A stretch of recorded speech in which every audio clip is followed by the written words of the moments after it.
Good morning. Well, I was asking for an update on the YouTube, and I guess we've pretty much hit most every country in the world.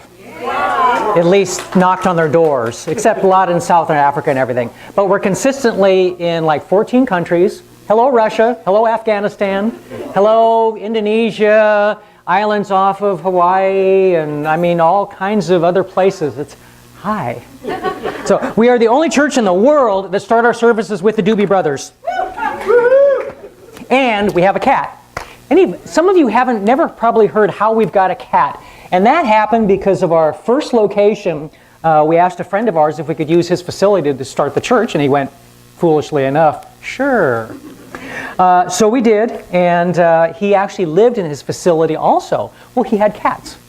So when we're in services, here's these couple of cats, and they're always wandering around. So after we've been there about 6 months, we moved into our permanent facility, and I said, we need a cat. It's just not the same without a cat wandering around. The people that were allergic to him didn't agree with us, but hey, guess what? They lost. So we went to the pound, and actually Jan and I think Deb went to the pound, and they're looking at the kitty cats and go, no, this one's cute, this one's cute. Oh, that's a black one, that's a nice little one. And they're going on, and they look back, and here's Merlin, our first black cat, hanging out of the cage backwards, flailing his arms. So we said, okay, that's the cat for us. So we had Merlin all the way through until we just moved in here. He's buried out front. And now, of course, we've got Toby running around, and she's a whole nother story. Hey, here's some more t-shirts and sweatshirts. My level of maturity depends on who I'm with. I'm with now. Yeah. I know. No, I don't need anger management. You need to stop pissing me off. A little gray hair is a small price to pay for all this wisdom. Yeah. When I was a kid, I wanted to be older. This crap is not what I expected. I know. What can you say? We do have a couple patron saints by the name of George Carlin and John Lennon. John said, I believe in God, but not as one thing, not as an old man in the sky. I believe that what people call God is something that is in all of us. I believe that what Jesus and Muhammad and Buddha and all the rest said was right. It's just the translations that have gone wrong. So, did you hear, I guess, about 8 years ago, and this has always been true, the largest voting segment of the American population were religious of some sort, claim some religiosity. Now, the largest voting segment in this country is no religion. Yeah. I wonder why churches are telling jokes at the beginning of services like we do. Trying to get people back. We've been doing this for we're getting up close to 19 years. Whew. God, that makes me feel old. George, boxing is a more sophisticated form of hockey. So, yep. Could be. Actually, hockey's kind of fun. Our local team always does well, even if they don't. Defeat of the Spanish Armada in 1588 opened up a new chapter in the history of the sea. It made no difference that the grand fleet of Philip II was battered at least as much by storms as by the English cannon. What mattered was that England now had an opportunity to expand both as a major naval power and as a home base for the ever-growing fleets of merchant ships. It's our history lesson for the day. As the size and number of vessels increased, owners altered their business operations. It had long been customary for a ship's master to parcel out her cargo to many different buyers. But this became a nuisance as the volume of cargo grew. So more and more captains sailed under orders to empty their vessels as a result of a single transaction, to make a wholesale instead of a series of partial sales.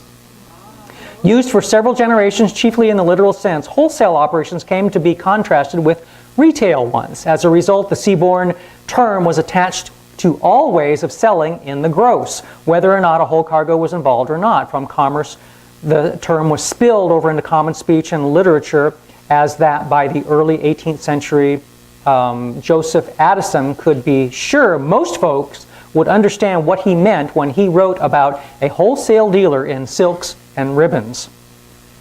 Interesting. Oh. Ta-da. And medieval Italians came up with the idea of giving diamond engagement rings to prospective brides. Now I know who to blame.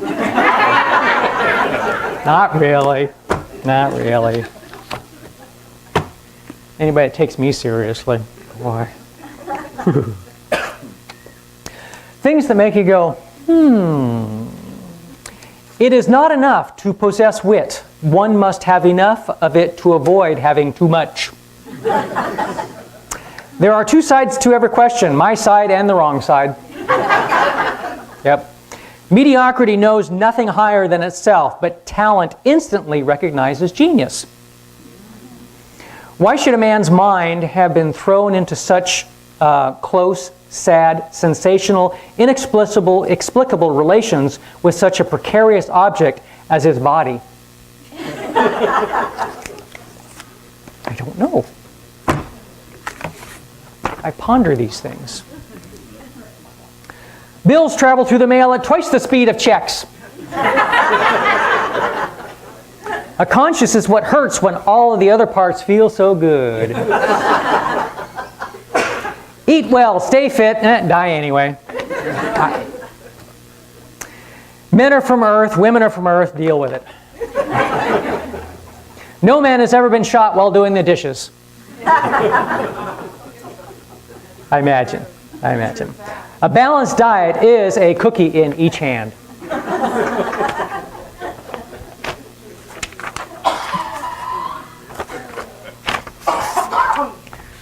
Okay. Oh, have we gotten a date yet for the picnic?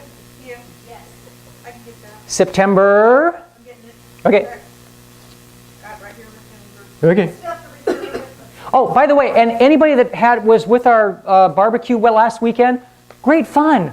Thank you, Joe and Roy and Carol and everybody. Thank you so much. That was wonderful. And everybody else that brought the other food too. That was great too. Yeah. More T-shirts, actually. If a man speaks in the forest and there is no woman around to hear him, is he still wrong? I'm not answering that. Finally 21 and legally able to do everything I've been doing since I was 15. Parents, you don't want to hear that. But then you probably remember when you were 15. A picture is worth 1,000 words, but it uses up 1,000 times the memory. They call me a feminist every time I say something that distinguishes me from a doormat. The T-shirt for you. Of course I don't look busy. I did it right the first time. When did my wild oats turn into shredded wheat?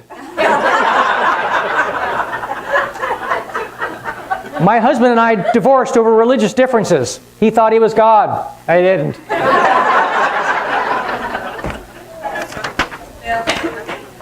Huh? September 11th. September 11th. Ooh, Sunday, September 11th. 12 o'clock, right after church. Yeah. And we still have to kind of reserve it over there, but we'll get back to you on that. So, and that's always fun. Okay. An old woman was sitting on the patio with her husband, and she says, "I love you so much. I don't know how I could ever live without you." Her husband asks, "Is that you or the wine talking?" "It's me talking to the wine." Oops.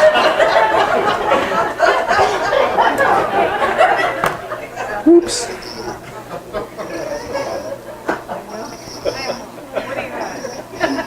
Hasn't our weather been absolutely amazing? Just gorgeous. Sorry, the rest of the people in the country, our weather has been fabulous. We might actually get July weather this month.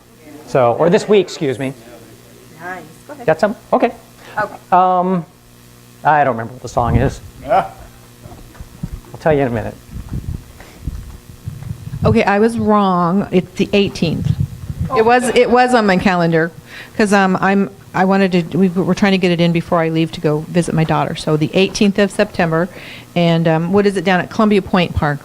That's where we usually have it there. Also, real quick, we're getting into August, and there's a couple of Sundays that we could use some volunteers to do the communion, so the 7th and the 21st. So I'm going to pass this around, and if those dates fill up and you would still like to put your name down for a date, flip into September, because we can always use it to go ahead. So thank you.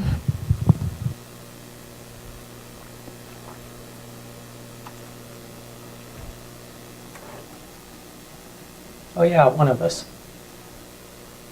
Oops. Osborne, yay!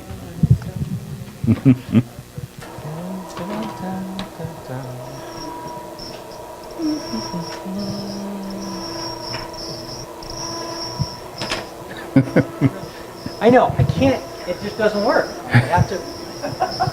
And actually, if I do this, it's even better.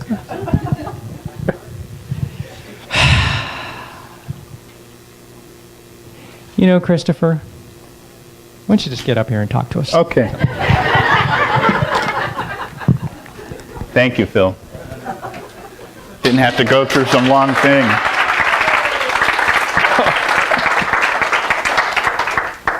Well, what happened? I came in here and there weren't that many people sitting back there. I come up here, I turn around, and poof.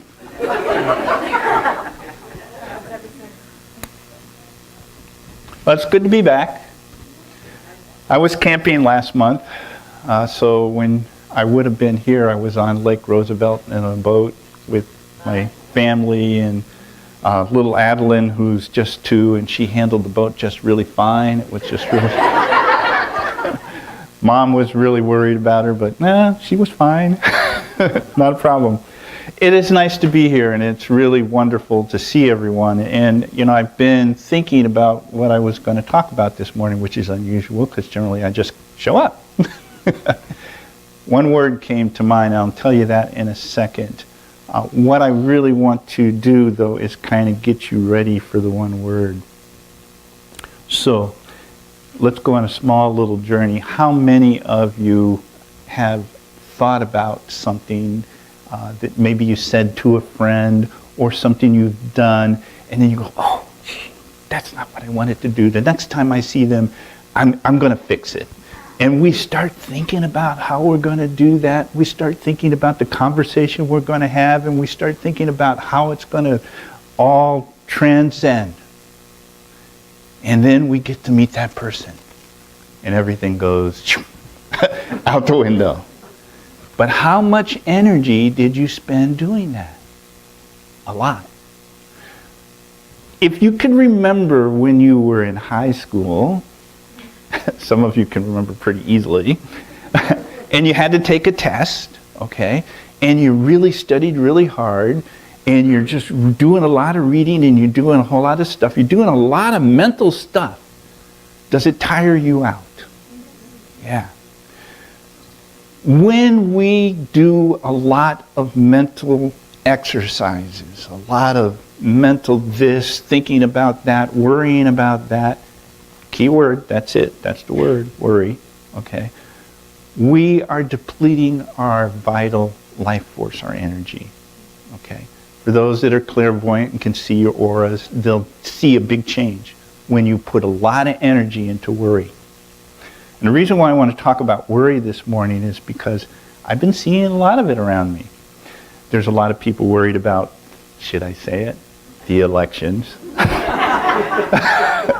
It doesn't matter who we get, it's going to be bad.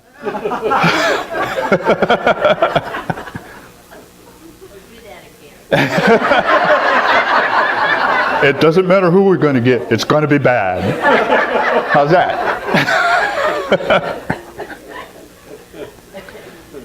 What we do is worry a lot. We spend a good amount of time worrying. We worry about things that we've done in the past. Sometimes we worry so much about what we've done in the past, we forget that we're living in the present. And when you do that, you can't go back and change the past. It's done. That water has gone under the bridge and it's headed to the ocean. Let it go. Sometimes we worry about what's going to happen tomorrow. anticipating the future, thinking about that conversation we're going to have with that other person that probably will never happen. But we're putting all of this energy into this worry and thinking about, oh my gosh, what am I going to do? This is happening, that's happening. And when we do that, we're just not living in the presence. And that's really the only reality that we have. We miss it. We miss it. The newspaper this morning, you know, it said, I think it was 80 killed or something like that. And pretty much the media has done a very good job of really putting fuel to the worry fire, if you will. I want to tell you this morning that I think worrying is not really a healthy thing to do. And if you can stop worrying about things and just stay in the presence, you will find your life will really start to change. And when you change your life, everything around you is affected. And when a person walks into a room that's full of sunshine and happy and feeling really good, I love cell phones. It's okay, don't be sorry. They're little, like, how would I say it, little pauses. It makes you go, yeah. But when a person walks into the room that's really happy, really high, really feeling good, we feel that. The reverse is true. When a person walks into the room and they're really low and they're not feeling good at all, we feel that. Every single one of you that's sitting in here this morning has that particular power. You have the power to influence the people around you just by how you are, just by how you're feeling. Okay? So if you're really worried and really down about something that happened yesterday, and you're still carrying that around with you, and you're just letting it kind of blurt. I facilitated a ropes course, and sometimes we say, don't blurt. In other words, just don't blurt the stuff out. But if you're blurting that out all over the place, every person you come in contact with is feeling it. You're leaving a little bit of worry here, and a little bit of worry there, and a little bit of worry here and there, worry everywhere. Stop it. Stop worrying. You can't change the past. I know we have movies about time travel. I ain't going there. What do I want to go back to the past for? Every time they do a movie about that, they realize if they change something, they mess up everything. So you can't go back and mess with it anyway. So leave the past alone. If something happened that you regret, okay, acknowledge it and then let it go. Okay, I'm not saying forget about it, but acknowledge it and then let it go. You don't have to hold on to it. You don't have to hold on to these feelings that, oh, I messed up. Okay? There's a passage in the Bible that says something about miserable sinners, and I go, okay, so we're sinners, but don't be miserable. Be happy. You know, really, be happy. I think really that's where we need to focus. If we can be peaceful within ourselves, be okay with ourselves even when we make a mistake and not worry about it, okay, let it go, acknowledge it, let it go, get back into the present, be the beautiful spiritual being that you truly are, having a human experience, going through this school of life here on this planet so that we can evolve into the next level, because that's really what it's about. It's not about, oh gee, you know, I should have wore a different color to church, or oh man, why did I buy that car? Now I got these payments, and oh my gosh. We have every once in a while you can tell you just hit the right button, you know.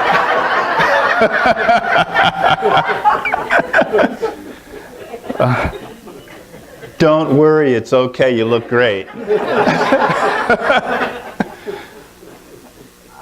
But it is really something that I think we need to get a handle of. we're a small group in here compared to the rest of the world, but we're a mighty group. You're very powerful people, every single one of you.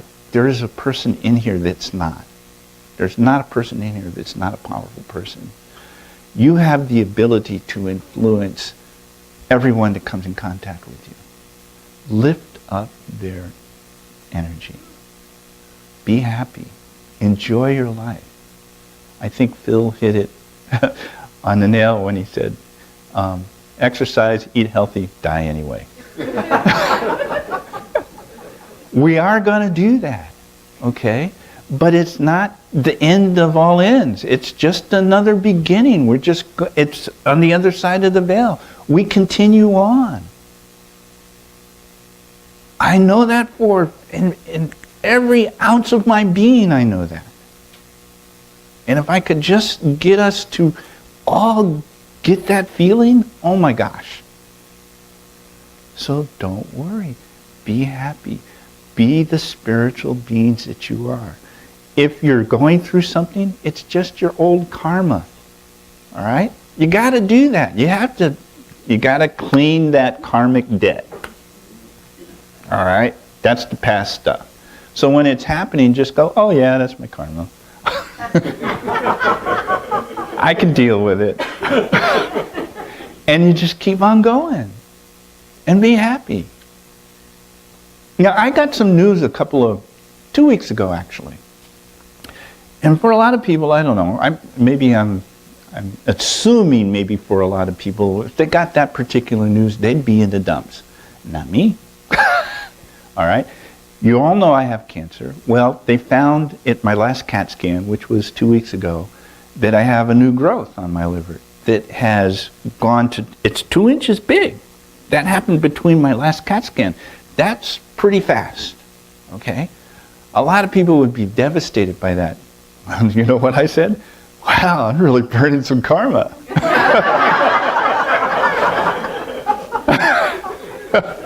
I mean, it's amazing. This is cool. Let's get rid of this stuff. I'll take it.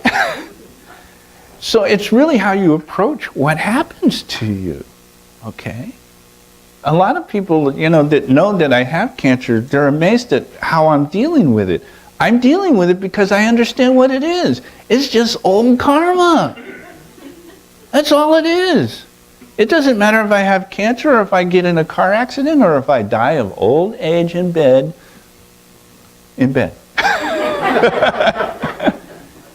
I'm gonna sooner or later anyway. So why be down about it? It's the natural progression of things. Live your life to the fullest that you possibly can in the greatness that you truly are. Because you are. Don't ever think you're not. If you had the ability to see everyone's aura in here, you would be amazed. You would be amazed at how beautiful it is and how wonderful it is. It's just huge. So, we're at a tipping point, I feel. I really feel we're at a tipping point, and the planet is going through some very interesting things.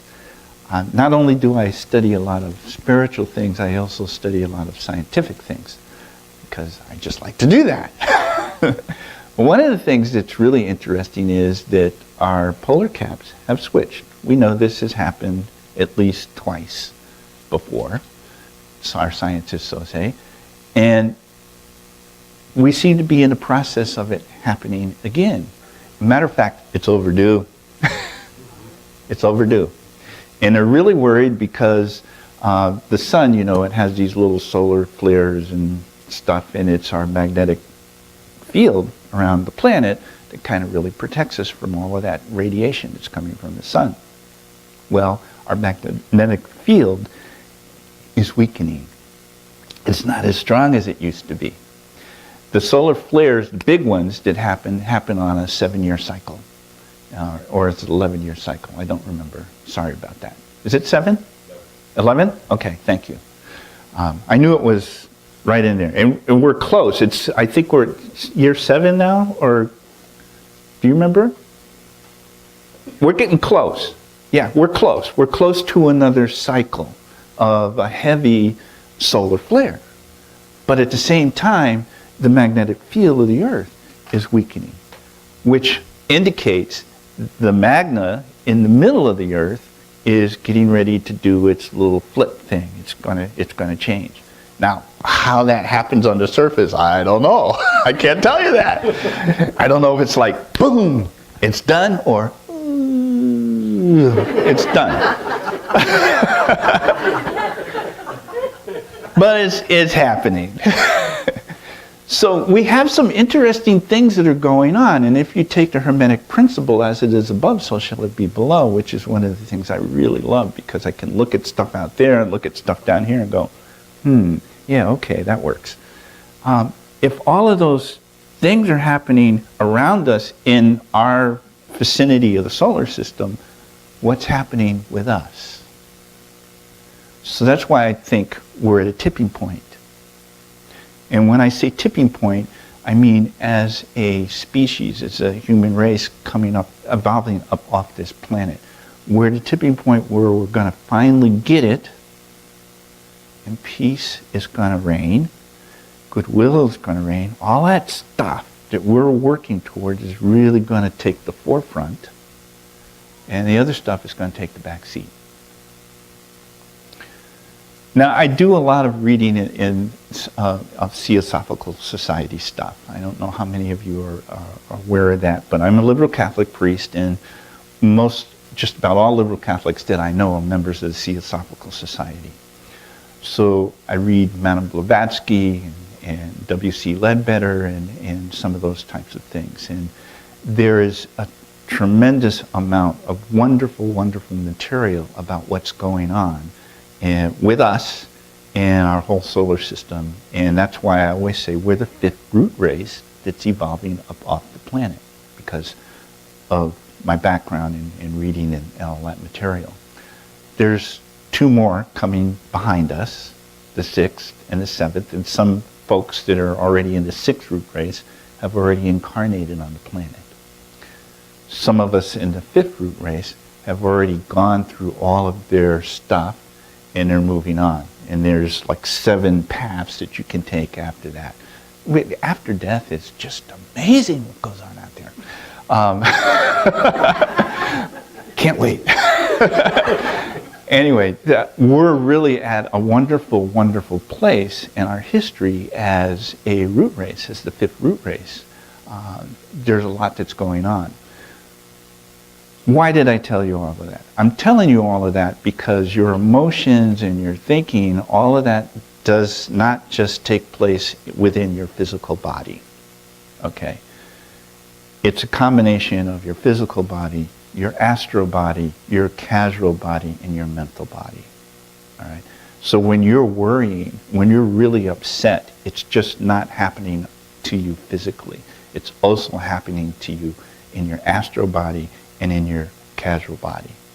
And when you're really upset and you're trying to calm yourself down, it's like trying to put a plank on a wave to get the ocean to be calm. It's not going to happen. You have to wait until everything calms down. You have to get all of your bodies, not just your physical body, but your astral body, your casual body, and your mental body all in sync. The only way you can do that is to be at peace. You need to be at peace with yourself. In other words, don't beat yourself up. Don't talk down to yourself. Don't tell yourself you're a bad person. You're not. God doesn't make mistakes. Okay? Give yourself the credit due as a spiritual being that you are. Don't ever forget it. You are spiritual beings. Own it. I mean, truly own that.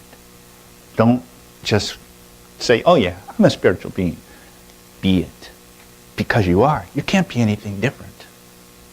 So when you own that, and you can be at peace with yourself, then you can bring all of those different bodies in alignment again, and truly, truly, truly start the evolving process, because that's why we're here. We're not here for anything else. We're not here to grow great businesses or to be heads of companies or heads of organizations. Yes, people have to do that, but that's not the real purpose for being here. It's for evolving and growing into the beautiful, wonderful spiritual beings that we truly are. That we truly are. If you really work on that,